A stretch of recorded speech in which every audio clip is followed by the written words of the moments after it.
to the jungle for the moment. They blocked up the camp. He wants to pull to and free farm up, but we're watching Faith Beyond getting a double stack of the creeps. Not something he can easily farm by himself, but is giving this 1v1 matchup of Tiny versus the Clockwork, which is another fun matchup. Let's make it a triple stack because 1 and 2 is not enough, but up on top lane in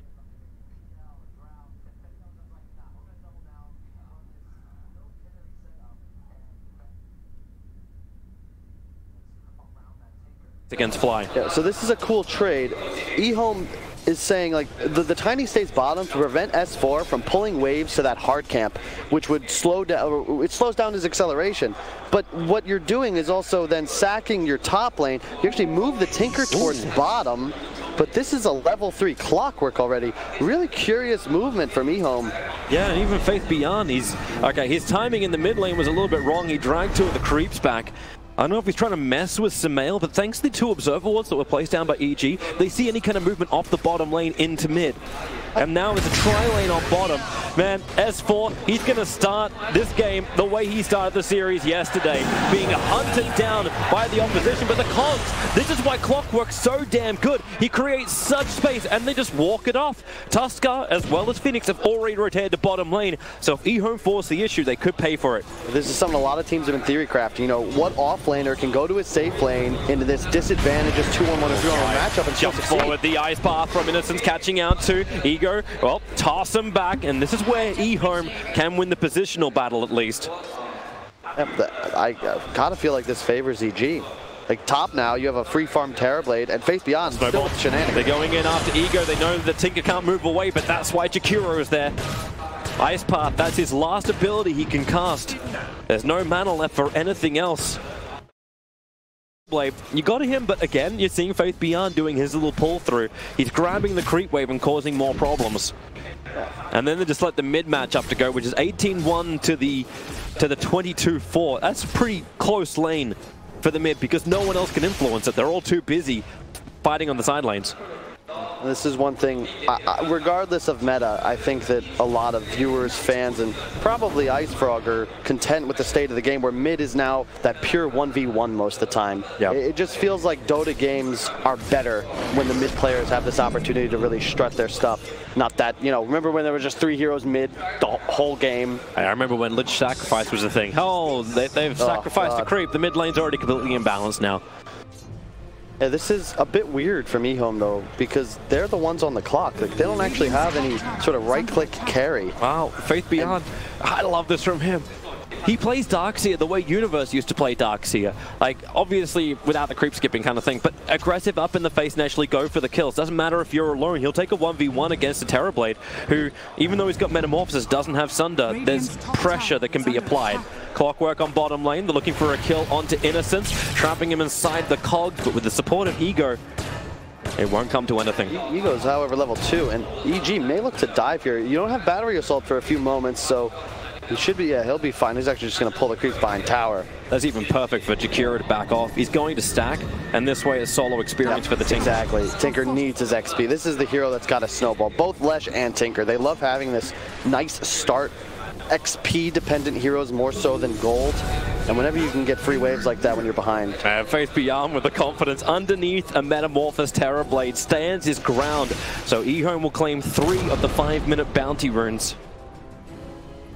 The Fly places a nice ward on mid, so they will notice ASD running towards that top shrine. Good efficiency as Faith Beyond's also farming up some jungle camps. They'll both utilize that. I like that little tip from ASD. It's like, hey Sumail, like I appreciate everything you do.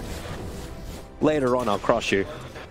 But for bottom lane, you've actually got Tuskar starting initiation. Jakiro arrives, double ice path. They're fighting inside the Master Machines. It's not good for EG because there's more support arriving. It's Tiny, him through the rear, tossing back S4. This should be the first blood. Cogs creates space, but ASD arrives.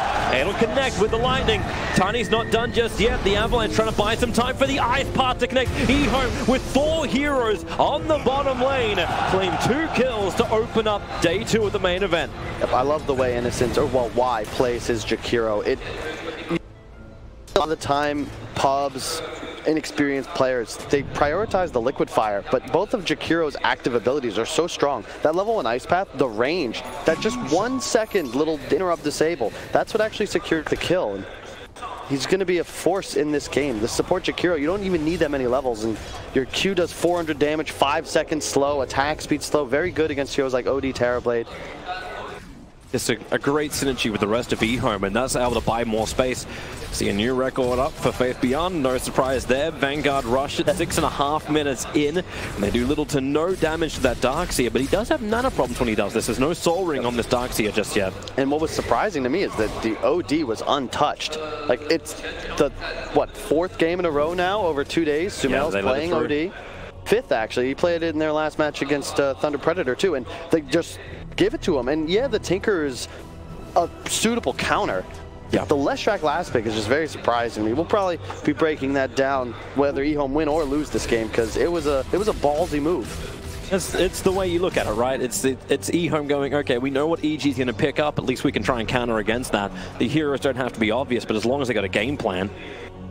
So far, it's working out. You got Faith Beyond with a great start. My concern is just Ego's Tinker. Yeah. I have not seen a side lane Tinker in like years. It's like he's just playing catch up, which the Tinker can do if he's able to farm up some stacks, and they do have 2 stacks in 2 different camps along the bottom. Concern, though, because now you have a smoke and a level 6 clock. This Tinker is food if he gets caught out. They're wrapping around the back, looking for the Tinker. Level 6 clock, as you said, going to look for the hook in, waits for it. Ego jukes it up, and they turn their attention over towards Innocence. He's looking to get the ice path off, but just so heavily interrupted. They're tossing and throwing around S4 with the Master Machines creating space. And EG, they got a kill, but it's not the one they wanted, but it still puts them on the board. And that right there is why Clock is such a good hero in this game. Multiple heroes are unable to get any spells off. Jakiro, notably, as you can see, if you're tanking a battery to the face, you cannot cast abilities. Great scout out. Tiny seeing the clockwork, as well as Tuskar moving into the mid lane. They were looking for the hook shot onto Leshrac. Yep. They also have the Observer and Sentry on the bottom lane that watches that movement out too. It's difficult for EG to make the most of this clockwork, but isn't this what's meant to happen? Like, clockwork rotates and you find kill after kill. Yep, and it's easy, and there isn't the same pressure you would typically see on clock picks where, you know, it kind of all ends your early game. In this scenario, EG, they're confident. Phoenix scales so well, the Tusk save, OD, Terrorblade, like, you have no qualms about bringing this game to the 30-40 minute mark. Clock is perfect, and again, you can hunt everything on the enemy side. It's the dream game for S4. Thinking about going for the Tiny. The stacking still continues for the Tinker, so he's looking for his farm there while Tiny just contests the Radiant stack. But this is going to be big now for Ego. The fact that the smoke gang failed, there was no aggressive vision that went down. He needs this money, but he can't layer on double Master Machines until now. Soul Ring arrives, rearm is up. Now he can finally get the money and the levels. And I guess he's getting a lot more space in mid than I thought he would. It's partly because Sumel, he's like felt the pressure. A lot of heroes been missing, so he's just farming the jungle. Already has the treads up. He'll be going for that Yasha Kaya build again. I like that a lot more than the Midas. He's actually talking to him about that, and I think that this is the way to build OD, and he's kind of demonstrating, yeah, he thinks so too. But it does mean that you get a net worth advantage. Just slipping the way of the Leshrac, sitting at almost the same net worth as the Terrorblade. They're both hovering around the 4.5k mark, where you got 4.2k for Sumail. It's a little bit behind. The 10-minute bounty rune contest gets to happen once again. EHOME, they should already get, okay, they're going to get all 4 bounty runes. That is huge for them. The ice path goes down, but already Tiny the toss, a little bit of missed synergy, allowing now the hook shot to come forward from S4. He'll close the distance, and trying to deny to the Ancients will not be in time. S4's battery assault kills off Tiny. Yeah, well executed, and that is something we should expect. Every time hooks off cooldown, S4 can look to find kills. It just simplifies the game state for EG. Oh, a little bit off.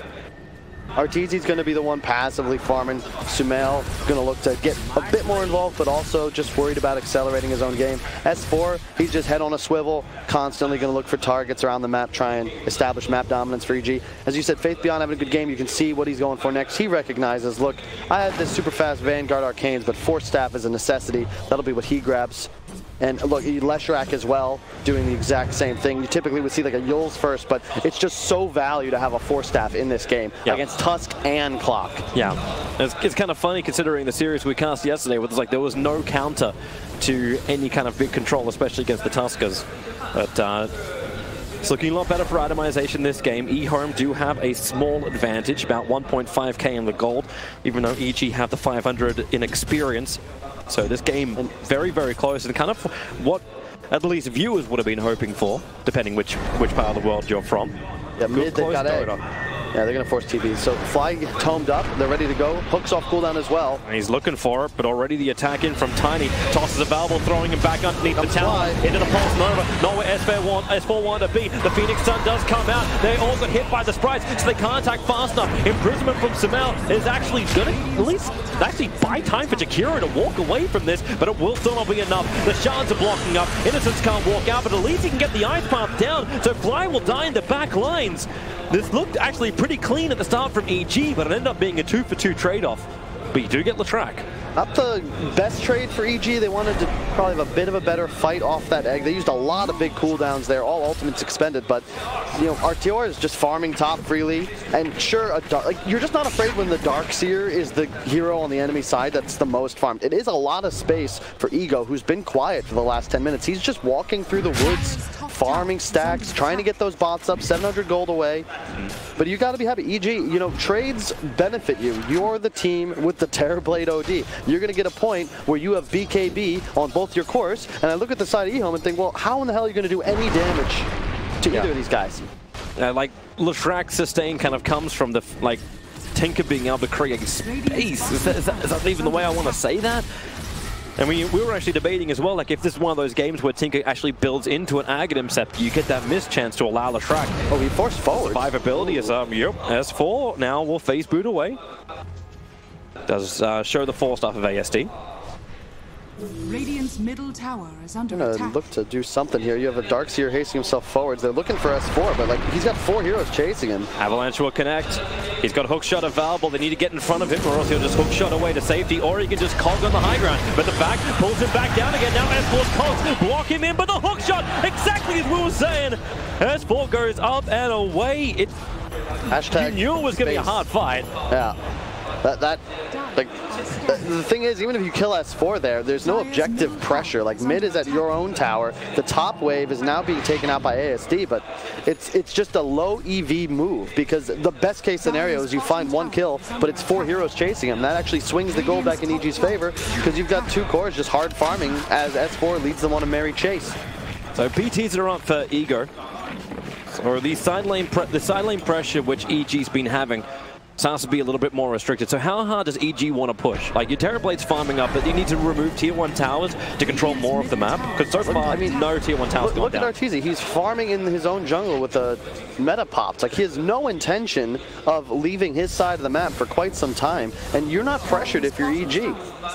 This is really just an easy game to script out. You just don't let EHOME crush through your buildings. Don't make the same mistake you did yesterday in Game 1 against Vici Gaming. Let your buddy die, all right? He respawns. This ain't life. It's Dota.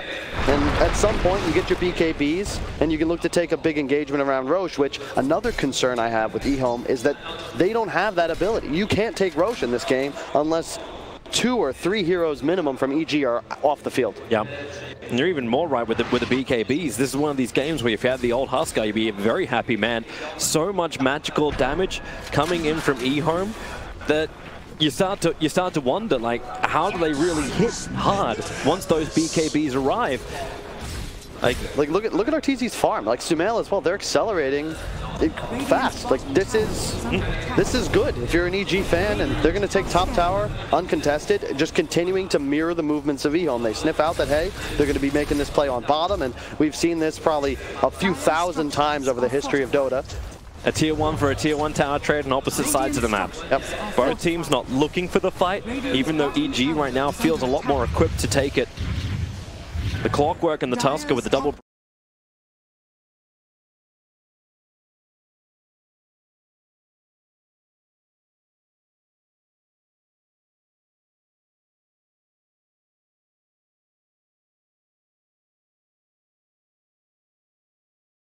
No one to initiate. Like, you may have the burst damage from the Tinker from range, but without Tiny having that Blink Dagger, they can't even initiate forward. The push is continuing on top lane. Metamorphosis is down. But RTZ just sends his illusions forward. Keep the creep wave off. Tinker, he'll have to play from inside the tree line. There's multiple TPs coming in. RTZ now begins his back off as Faith Beyond will join the defense. I love this though. If you watch, they not only have a ward on the shrine, but look at how Crit and S4 were playing this. They know as long as we maintain presence on this dire shrine, RTZ only has to fear the tower TP. That invis, he can get the initial stun, turns on the Pulse Nova. Crit and S4 will tank it. The Darkseer wall is down. Snowball save, in fact, moves them forward towards the Tinker, doing heavy damage. The Clockwork will hook away. Crit will die, fly. A nice position on the other side of the river gave S4 that get out jail free card. Yeah, well played. Nice communication from Tal there on the Phoenix, just ensuring that his buddy has that get out of jail free card. The second time we've seen S4 narrowly escape. And if you check it out, EG, they recognize what's going on. That was a BKB just completed by RTZ. We're at barely 17 minutes into the game, and you've already got a massive issue with this RTZ TV. Tiny on the pursuit, though. Don't think he'll catch Fly. I just love the itemization from RTZ. Like, to go for a BKB and not the Manta style, to not just try and say, hey, this is a split push game. And not just that, you can't interrupt BKB teleport either. There's no way to stop him from getting off teleport. Asunder, he's going to be able to save himself. You don't have enough physical damage to kill him before the TP completes. They may look to just give up mid-tower, and they will. But, you know, RTZ shoving bottom, Sumail clearing the enemy jungle after pushing his creep wave all the way to that top EHOME tier 2. You're still cool with this? Yeah? You know, it's an even game, but an even game is not how EHOME are looking to close this one out. You've got to get moving fast, and they're at a point where their draft will spike. There's bots up on Tinker. He just finished his blink. Tiny also has a blink. It's go time, and you could theoretically kill Artur before he pops that BKB, but you've got to be quick and you've got to be careful. You are against double save on the side of EG, the Snowball and the Astral. They're seeing Crit just twitching on the other side of the river. Double damage. Pick up, toss him back underneath the ice path. Snowball's down. They kind of got to stay in the ice path to get the stun, but it will not happen. Crit, Vac back in control. Support is nearby, but it will not be rendered. And this is just EG doing as you said. Let him die. Let him die. They're doing great so far. Crit not exactly having the performance we saw in his Earth Spirit yesterday, but this is a different kind of game. He's the space maker. He is a walking ward. He's just trying to ensure that his cores don't feel the pressure that he is tanking. It's actually kind of like a fun build to watch in from ASD with a Latrak. So he's going in for a Bloodstone. That's some heavy regeneration. Once that Eclipse hits, he can get his life back again pretty quickly. S4 just walks out with a cog. He was looking for divine intervention because that's the only thing that would have saved him at that point. That was a bit of an odd maneuver. Felt like he could pressure the Lesh, but you know there was a Force Staff available too. Didn't expect a +1 from the Tiny, but you know there was no one else shown on the map. Probably thought he had Crit closer. Like Crit was nearby, but Crit's also still looking to farm up. He's actually building for a full pipe, so trying to negate a heavy amount of the damage from EHOME. And EG do have to play a calculated game because you are up against a Tinker. He's always going to have an easier time ensuring lanes are shoved.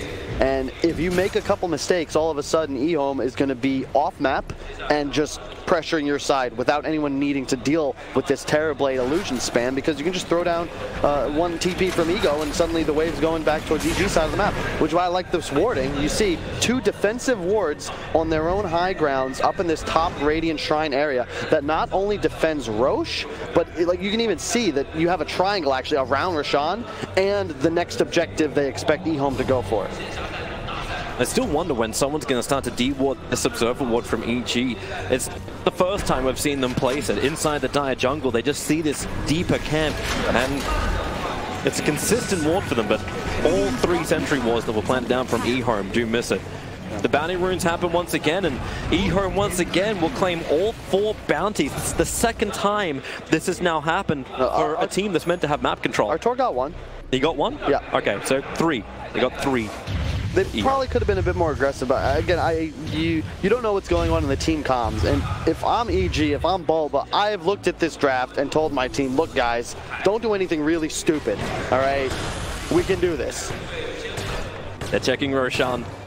EHOME are worried about it. Leshrac pushing in the bottom lane in the meantime. He's going to TP towards the mid because Avalanche. No! He got the melee creep that was with clockwork. And EG are looking for the counter initiation.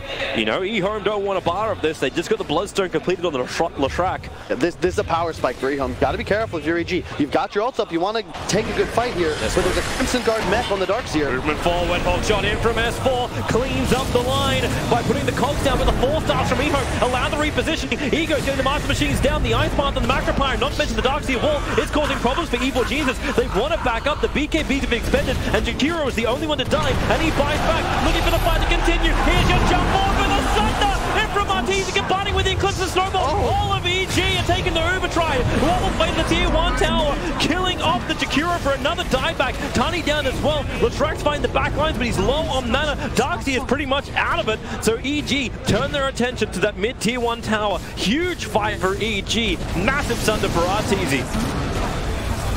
Oh, Leshrac, are you really forcing this? Tinker Rockets are flying in.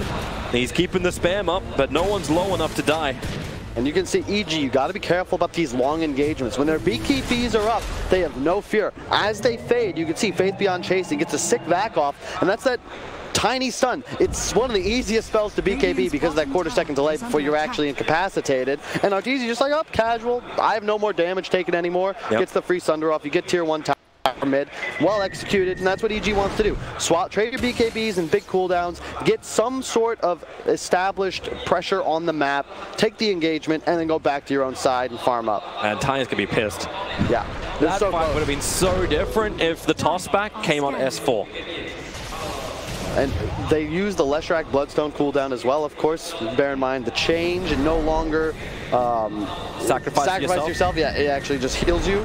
But it does cost a ton of mana, which is why it's a strange item to see on Lesh nowadays, because if you use it too early in a fight, often you're going to run out of mana, especially if you do what ASD did, where he actually put that second point into his ultimate early on. Yep. I prefer to keep it level 1 for quite some time because you end up having mana issues, especially, you know, you take a couple OD headshots from the orb, pop the Bloodstone, all of a sudden you've got maybe 3 spells to cast. Maybe this is also the answer. Like, then again, Sumail, he's now going in for the Kaya. We're not seeing the amplification just yet, but it's the effect of this Annie's Eclipse. You get hit so hard from this, how's Leshrac meant to stand on the if he doesn't have that life?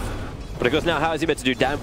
A full pipe is completed on crit. There's support, tanky as hell, and now going to help provide protection for all of EHOME. Yep. And this is where I like what EG did. When they have the Phoenix, you have a Tusk. Both these heroes have GPM talents, and they both love utilizing items. So it doesn't matter that S4 is so far behind his enemy offlaner. EHOME has to run. That's a double damage Terrorblade with a BKB Metamorphosis ready to rock. The DD is wearing off, and Faith Beyond's the only one giving the fight potential, but EHOME, they smoke up themselves. Tinker's nearby, his Kaya is ready, and maybe now. Oh, EG. There's the smoke break. They know they're up the hill. Ice Pop, it doesn't do anything. The BKBs come up from EG way too quickly, and EHOME have to go on a full retreat. Double BKBs. This has to be more of a fight, but inside the Master Machine's not where they want to be. The Supernova is down, so Fly will be able to survive. You blow in line, but you had no other choice but a big ultimate being dropped. The double BKBs down. They wanted to go for Roshan. EG may have to think twice about it. In fact, EHOME even smoke. They want to keep this going. This Tinker is powerful. He's got a Kaya. He went for the Spell Amp talent.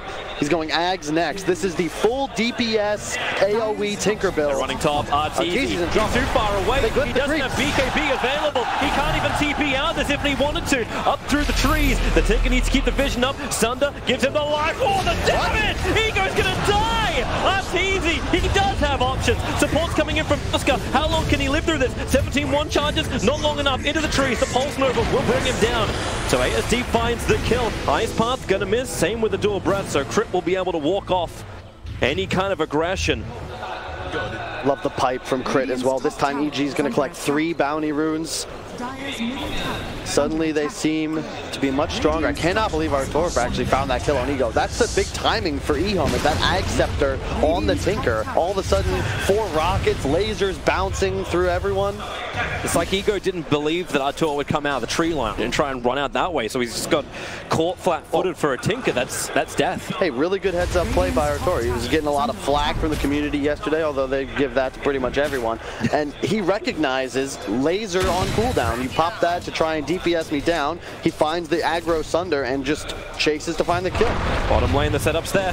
Avalanche forward, S4 tossed up. They have the damage with the stun control, and they body block him out, so there's no hook shot available to get away to safety. The creep wave was coming in, but it still would have been a pretty hard one. So another good pick off from EHOME. Buys the space. The game is still in no one's favor. It's 1,000 gold and experience close together. And EHOME, you can see the way they're itemizing and how they want to play this game. They already have 2 Force Staffs. You've got bots now on the Leshrac, a blink on Faith Beyond. It's all about pace. They want to just sweep the map constantly. Tinker can deal with lanes. The other 4 heroes constantly looking for fights. Pop those BKBs from EG, work them down to 5 seconds, and then the amount of time they need to stall the engagement is going to decrease as this game continues. Can someone deward this Observer Ward finally? Like, in Dire Jungle, they continuously replace it. Doesn't block the camps, but it watches when Tinker is farming up. And I like this from Crit. Just he has the pipe, S4 going for the Vlads into Blade Mail. Blade Mail very effective against Tinker because it makes it Crit. It's hit or miss whether you can rearm into immediate blink if a Blade Mail target is standing in your Marcher machines, because you're constantly bombarded with those tiny ticks of damage. True. Just liking the way Crit played that with a little bit of extra information. He walks down the river and not just straight down lane and into the Dire vision. Able to avoid the EG gank. Avoid the EHOME gank. Ayasha finished on Sumail, going for the Dragonlance next. Probably into a Hurricane Pike at some point. S4. Rocket reveals the Tinker, but Tinker completed his TP out only just in time. S4, and you can even see, look at Fly, he's doubled down. He bought a Midas. I think he finished that like post 20 minutes, but you just don't care because if you're EG, you know, like it's so much easier to kill a Tinker than it is for your enemy to kill your Terrorblade. Just the way this game functions. EHOME, you have a couple Force Staff, sure, but there's no hard save like an Astral, like a Snowball. Yeah. And it's S4, like you can't itemize against this. If he finds the Tinker, he's in trouble and isolated. That's the real target for EG. The left back as well of ASD. Going to start dealing some heavy damage. Expect him to get that level 20 Pulse Nova damage talent. Already 3 points in his ult. He'll start doing 230 a tick once he skills that up. He's going to be going for BKB next. Butterfly finished on Artor, so he's just going to accelerate even faster. Roche eventually will become an objective here, but it's so difficult for either team to fight the enemy in the pit if they're grouped up in a choke point. Yep. So wait for a more considerable advantage, a numbers advantage specifically, if you're EG. That's just side lane pressure. Tier 2 for Tier 2 tower. S4 is trying to keep the Tinker on his toes. Always that Clockwork rocket out. This is the primary reason why the Clockwork was the 5th pick from EG. They needed a catch against the Tinker. But how many times have we also seen this? Tiny sitting on the bottom lane, just mopping up the creep waves, always adding side lane pressure. Faith Beyond's taking care of the mid. And eventually EG will want to come high ground, but up against a Tinker, even like Tinker and Lightning, it's so difficult to do. And right now, it's EHOME who's winning the Tier 3 damage battle. Yep. And you can see the difference in just concept. EG running more of a obviously a 2-core line. Up 2-3, EHOME with 3 cores and then, you know, a 4 and a very poor 5. Both supports of EG, thanks to the Midas, the GPM talents, they're going to scale. So sure, S4, like his net worth has been pretty static, but he's got his core items up. He has no problem with rich supports in a game like this. And it's more space for the Sumail and Arteezy dual core. Oscar's been forced back, thanks to Observer and Sentry Ward up on the hillside. This tiny Shadow Blade. We're not going to catch up more, but the Observer and Sentry from Dire side will be able to see Terrorblade, but they want to find Clockwork. Toss him back in. Perfect ice path. There will be the problematic of that Blade Mail of Clockwork, but they just tank through it. Yep. And find the kill. A quick D-ward, but the Darkseer wall creates the illusions. Terrorblade wanting to walk away. He's got BKB available. The ice path's already connected to Terrorblade on the half-life. Remember that Sunder BKB. They need to burst him down, and now he'll BKB. Looking for a Sunder target. It's going to be the Darkseer. Faith Beyond. The support is moving in. Tinker TPing to the Shrine. These BKBs, they're wearing out quickly because they bought them so early. They're force-staffing forward. They still want the Terrorblade. No Thunder, no BKB. Tiny, toss him up in the air. The ice path won't connect, but maybe with Leshrac in the middle of the fight. Defensive imprisonment is doing the work, and Tusker could create space in the back line. He's got the space created and the shard block up. They will not want to force it any further. Tiny dies. and you managed to keep Arteezy alive on the whole of EHOME, chasing him to kill him. What objective they had? That was a confident move by Arteezy. He pops the BKB and doesn't teleport out immediately as he could have. Instead, choosing to trust his teammate, Sumail coming through with the clutch Astral just before the ledge stun connected. And that's the issue. Once you're Astral defensively, and then the egg is on top, if you're EHOME, it's indefensible. You cannot continue trying to assault EG's backlines because they're just too powerful. The turnaround potential of a Tusk and a Clock catching you off guard, like the double save. Blink on OD ready. Oh, hook shots out, and you'll say goodbye to Innocence. TB the try is being cancelled.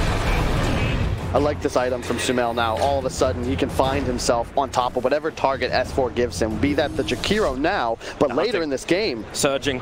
Tiny forward. He's not underneath the sentry wall. They've got their own sentry. Now he is visible, and he jumps in. Double avalanche. They need a combination. The stun with the fact with the BKBs from Sumail come off. He's got Eclipse available. He can just drop it on the heads to the north if he wants to find the kill, but he doesn't have the vision to play with. Now his BKB will wear off. Defensive imprisonment. Is there a follow-up? He preps it. The ice pass. Sumail! He blinks away. Cripple go into the snowball. That may be to make more space in the shot. He controls up 3 in the back lines. Another defensive imprisonment from Sumail. Cripple finally goes down to the Dagon of Tinker, but they're looking for a forced up in the Eclipse. Sumail is trying to style, but even he does not have enough style to get away from that EHOME lineup. Overconfidence from EG. Meta's on cooldown. Arteezy had teleported out towards bottom. You do not want to be there. It's fine to lose Tusk, like we've said, but Sumail just a bit over-aggressive. They're going again. Avalanche in. Arteezy now the target in mid. They want him to burn this BKB again. He gets life on Tiny, but it's not a lot of life. He gets back. They're just on top of EHOME. They're sliding all over EG, and EG is slippery as hell, all down into the grave. 5 heroes die, crit respawns quickly, but EHOME, they are getting the fights they've always dreamed of. Yeah, like, Arteezy's gotta be spamming illusions towards mid. I understand you don't want to allow these lanes to head towards your structures, but like, you've got 2 heroes dead.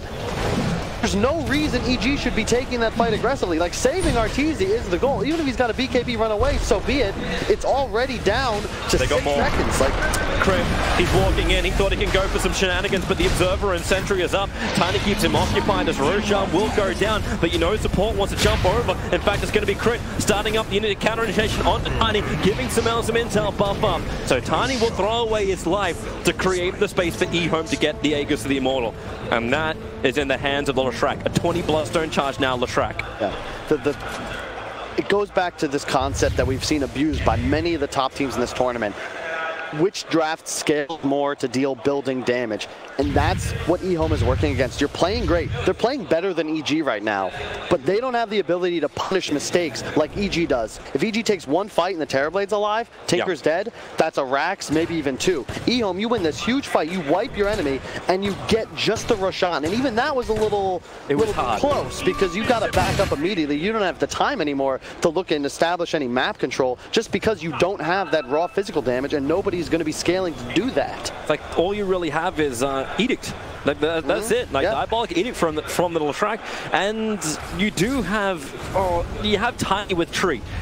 They are pretty damn good at bringing down buildings. Crit under the Invis rune. Sentry ward is there. They back him back in, and that is one very dead Tuskar. Dead for 50 seconds. EHOME with an Aegis the Immortal behind them, maybe they feel confident enough to force down some lanes. Go down mid. Actually use that Diabolic Edict. Yeah.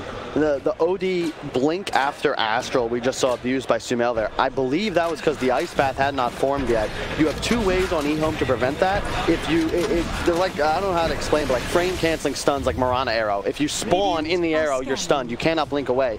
The same way it functions with Vacuum, if you just come out into it. And I believe Ice Path, although I know you can BKB coming down from a Yules into an Ice Path. I don't believe you can blink, but I imagine we'll probably see that interaction soon. Just as an educational thread, everyone, how does Ice Path interact with every single stun that's available in the game? And it's not like there's any rules for this, okay? Like, it's just Ice Frog. Like, hey, this is how it works. And he'll change it. It's just like, yeah, in Omni Slash you can TP out now. Yeah, that. It's just Dota, everyone. It's just Dota. In the words of Lacoste, can I get some frogs in chat? He loves that. Level 18 on the Phoenix now, so he's got that maxed out egg, and I don't think EHOME can reliably target it. I expect Fly to at some point. He's actually going for a Radiance. I mean, this man is wealthy. By pretty soon, S4 is going to find himself in the Zai location where he's just the cheapest player on his team. Is EHOME really reading this? They got a Tinker Ward down. EG is preparing a gank. They pinged out Arteezy. They know he's not here. The rock comes out, and they need to get the Avalanche through the tree lines. Clockwork should be okay. The tree toss will not be able to reach it, but underneath the Observer Ward, that as well. I guess S4 can have a very good vision of his own death. EG's gem timing is going to be critical because right now they're consistently playing under wards placed by EHOME.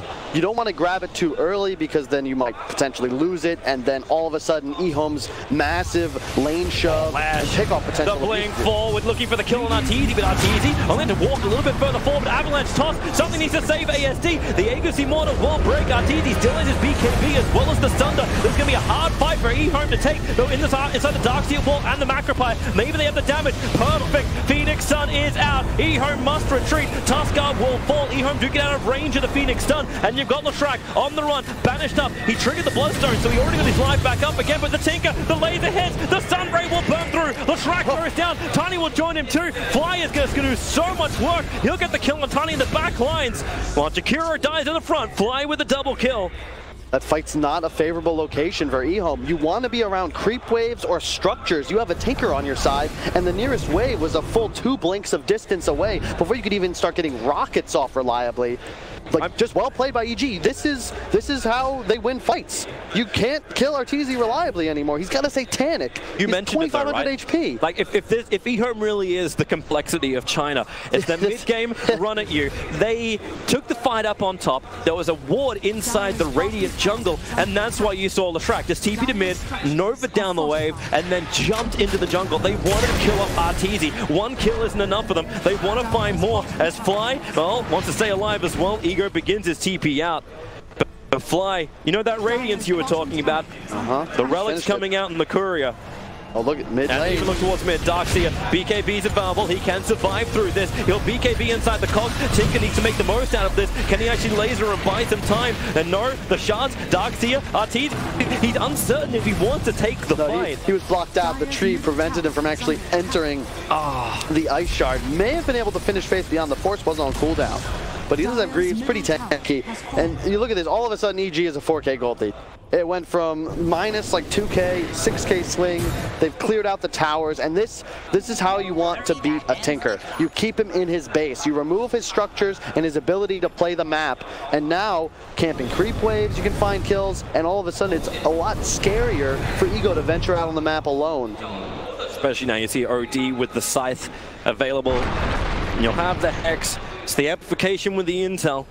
That's 178 int on the OD, which all goes to buffing up the Eclipse. Thanks to the Tinker Observer Ward that's down. Arteezy knows exactly where Tiny's walking, but EHOME, they're running up behind. They want to be involved in this fight. The Lightning Storm will bounce through. He doesn't need the Tinker Ward. He'll bounce a little bit further out. He's out of vision, just laying the rocket spam forward. And maybe they have enough control, but no! There goes your Eclipse. Faith Beyond's BKB will protect him so he can surge himself away underneath the Phoenix Sun. But on the other side, Clockwork dying to Leshrac. The blink forward from ASD gives him a double kill, but you know Samel once more. 28 intel stolen. He hit so hard. Make it 32. Eclipse, he'll have his way to jump back out to Ego. A quick blink, Face Beyond. He's running back as Arteezy chases him as well. ASD will finally go down.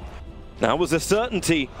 And Artur has done a great job thus far of avoiding the back wall. Even if you're BKB'd, you will spawn a wall illusion, and that solves a lot of EHOME's physical damage problems if all of a sudden they have a Terrorblade of their own, dealing almost 100% damage. You don't get certain item bonuses, but man, like, just feels like just an easy game for EG, similar to Vici in their last series, where Vici Gaming just drafted themselves into a hole. They put themselves on a clock in that decisive game 3, and even though, like, I don't even know if EG feels like they outplayed Vici. They were just in a position where they had a much cleaner draft, and it was far easier to execute. EHOME, they put themselves on a clock. They are up against the clock, and it's not working out too well. I get that, but at the same time, I feel like EHOME's team fight, it still has a lot of bite to it. And their counter push that can come from inside the base is also quite good. So does EG continue to find these fights outside the base? Not if EHOME stands as 4 heroes on their high ground, but It's possible. It all comes down to the gem timing. I think that's the next play here for EG. I expect to see someone grab that pretty soon and just start to limit the vision of EHOME. You see Arteezy sending a TB illusion, hopefully to check those bottom bounties. I see them being pinged out, but I think that was EHOME. Somebody should go grab those. Yeah, you've got gold. You've got Tinker with Refresher Blink. He can, like, when Tinker is inside your own base, you know there's issues. Yeah, and that's the thing that's really changed about late game Dota. We don't typically see games go too long anymore. When you get to this stage, that bounty, 122 gold. EG's advantage, like, they just went up so like 2,200 off those 4 bounties they collected. You don't really need to do anything. Like, look at it, from 5 to 10 in a couple of minutes, and a lot of it's just those bounties. A product of establishing map control, keeping EHOME in their base is you don't really need to do anything. Just keep grabbing the runes, kill the next Roche, and your advantage at some point is going to be insurmountable. They're looking for a toss-back target. Tiny is trying to find one. Faith Beyond blinks forward, but this is going to definitely reveal the fact that Vision is on the hill. And they're pinging it out. We need a sentry ward to the front lines. And hey, look, Phoenix. I think he's got a little bit of cash, Kyle. Just a little. I mean, 90 gold per minute plus the Hand of Midas. And this is the key item. Look at what Sumail's got queued up. Refresher shard, baby. This, I don't know what to do as EHOME's side. You have a BKB able to be completed on the Tinker. You already have one on Faith Beyond's Darkseer and the ASD Leshrac. It's just a concern that, like, double Hex, double BKB, you just can't mess with Sumail, ever, if he's got his cooldowns available. EHOME stuck inside their base as well, so there's no way they can contest each Roshan. Like, they can smoke, they can search, but by the time they even get to the Tier 2 tower position, Roshan is taken by Evil Geniuses. And in fact, they're smoking up and the line is drawn to go south. They want to go the bottom lane, mid as well as top. Has pushed out a little bit. A BT down from the Tinker. Clockwork, he reveals himself. He turns on the Blade Mail, so that's why there's no blink. Barbel and OD also arrive. Tinker will just go down. Buyback to Barbel. And I think EHOME were trying to bait with their Tinker, but now it turns into something else. Double TPs down to the Shrine. They're in full retreat, EHOME. And we'll play. That's all the Tinker ward. I mean, S4, great positioning. He's not with his team. He's not roshing. He's actually playing as far from the pit as possible because that's the lane Tinker will feel the safest in. Shakira Macro pies the bottom lane. They won't have that deep push in the mid. 4-star forward, Tiny. He's got Shadow Blade available. They don't have any detection inside the base, but they don't want to have to buy back on Tinker. So Faith Beyond, he'll burn the wall to create a copy of the Terrorblade. Wants to try and keep it alive. Sumail jumps in to try and get rid of it, but it won't happen. You don't need EG, just go top. You know, the wall's down. This is the big damage. This is the only way EHOME gets physical damage. No Macropire, no wall. Tinker still refusing to buy back. Fortification is up. ASD has returned to the lane. But looks like Evil Geniuses and will take the top lane of Rax. Watch for Sumail to just get active. He's so threatening. There he is. Buyback from the Tinker. Terrorblade, so much damage, so much lifesteal thanks to the Satanic Tinker. Will finally buy back. And Sumail, he's underneath the fountain. Drop here! A triple kill on the back of 36 stolen hits! Man, EHOME have to be, well, yeah, educated. Tinker's dead. That was the Tinker buyback. This is the game, really. Without Tinker, there's no way that EHOME can really defend their lane of their base. What I said, one fight, one kill. Tinker's dead. Oh, well, easy win. Just like Powerball, one fight can change it all for you. Even Refresher will be purchased up by Terrorblade. They got the X out. They damage onto Jakiro. Sumail, it's like a truck, 40 intelligence. They're trying to get the counter kill into him. Sumail is low, but he will be able to survive. And in fact, they go in even deeper. Sumail actually got the stunted life out from the Terrorblade, and that's who ASD is chasing down. He's forgotten the rest of his team. He's chasing after the Terrorblade, but it won't happen. Hook shot avoided. ASD, he's buying time, but I'm not quite certain time for what. Look at where Sumail is. He's in the base, casually just hurricane fighting. Just killing everybody. Oh, he buys a refresher. Oh, yeah. He bought it. He actually bought it before he must have sold it and repurchased it with the Eclipse. He gets one more kill into Faith Beyond. Leshrac is still battling as much as he can over towards the Shrine to get some mana back so he can try and battle against Crip, but won't. He'll blink down instead. The Tinker's still dead for 37 seconds. They can't take full megas. The Tier 2 tower is alive from bottom. So they have a little bit of time. ASD will now just, with the room pickup, he needs more creeps before he can afford his sustain through the Octarine. Now he can get it. Oh man, it feels feels like it was an EG game. Easy EG game. Nothing changed. You know, Bulba is just like Ash going up against the Elite Four of China. You win this one, probably go up against LGD if they're able to beat Fnatic. And he's just like, you know, why would I change out my Pokemon? OD, Terrorblade, these work for me. I'm going to keep going. EG seems super effective. But EHOME are fighting. They are not giving up. Just like Ash, you keep losing a whole bunch of tournaments, but you still keep turning up. Hey, don't worry, it's the heart of the Pokemon. Wait, hang on, I'm getting crossover. I mean, they definitely have the record for most top threes at an event for probably over the last, you know, half decade or so. Don't have there's a lot of good Dota to be played, all right? Even the ones that don't make the land still have a lot of talent. Hey, they have the power to fight. ASD's finally having some sustain. They took a long time to try and even bring him down. Even then, EG failed. But of course, EG went for objective-based gaming. Sumail was in the base. Okay, yeah. His Aegis popped 200 units from when he would have been in the Fountain's attack range. They're smoking. They're coming for a fight. Looking for the opening. TZ's up on top of the hill. Shards fly forward. Snowball. There goes your save from Crit. Easy thinking about joining this fight. They've got the toss out. The Sunray's giving Crit so much more life. TZ still waiting for the right time to initiate, but ASD pumping out so much damage. And Icarus dive forward under the BKB. Still no supernova just yet. And the force ups. Nice to get away from the shards. So EHOME, it's a little bit of chip damage. It was their initiation onto the support, but they still can't find the kill. Instead, they find Sumail, the Avalanche. He'll get the BKB up. The Avalanche was never able to connect. Tiny hexed up for the moment. You know, Sumail wants to get a little bit of intel. Okay, that's a little bit of an interesting Hurricane Pike, but now the orb, boom, boom, boom, boom, boom. All flying down to the Tiny. Run home, however. RTZ is taking the tier 3 towers. So while this fight goes on, EHOME are being mega creeped by the Terrorblade. They have to try and cancel any TPs back. Faith Beyond TP, it won't work either. Trying to BKB in certain way. He didn't want to use that one before, so Crit and Fly will stay on the back of his tail, but RTZ's just going for the full GG. He is isolated, but he has Refresher as well as the BKB, so here you go again, the double parallel wall. They need to try and bring him down. Avalanche toss, that's onto a support. His BKB is there, not to mention the Thunder. He won't even have it. No one's got enough life for him to really steal it. They back him back in. Maybe actually he has to be pushed back. The range rack isn't down just yet. The Tinker makes it difficult when the laser bounces through, giving that miss chance. The parallel walls, if they're another back, is still on cooldown for the moment, but the range rack is finally brought down. Leshrac wants to fight, but so does Sumail. Here comes your orb attacks into Leshrac. 12 down on the end, and Sumail gets smarter and smarter. 52 intelligence stolen, and he's got Eclipse up. You know he wants to nuke him. This is going to be fun.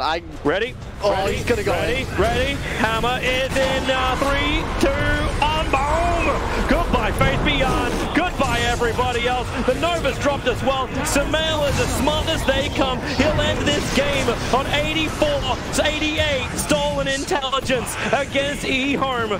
It's a smart draft. It's as evil ones. I agree with that statement, Toby, but the script that EG followed to win this game is not that different from what they demonstrated yesterday. And EHOME came out, they doubled down on how they prefer to play. High tempo, all about the mid game. And I mean, you can kind of feel it in the crowd, just all together withers at the end. Yeah. Don't even think that their draft allows them an opportunity to really play that game much better once you hit 40 minutes or so. It's just such an odd pickup to have the Leshrac at the end to take the Tinker out of mid and then to completely ignore any level of physical damage. You're right in saying it was a simple execution from EG. All they had to do was not screw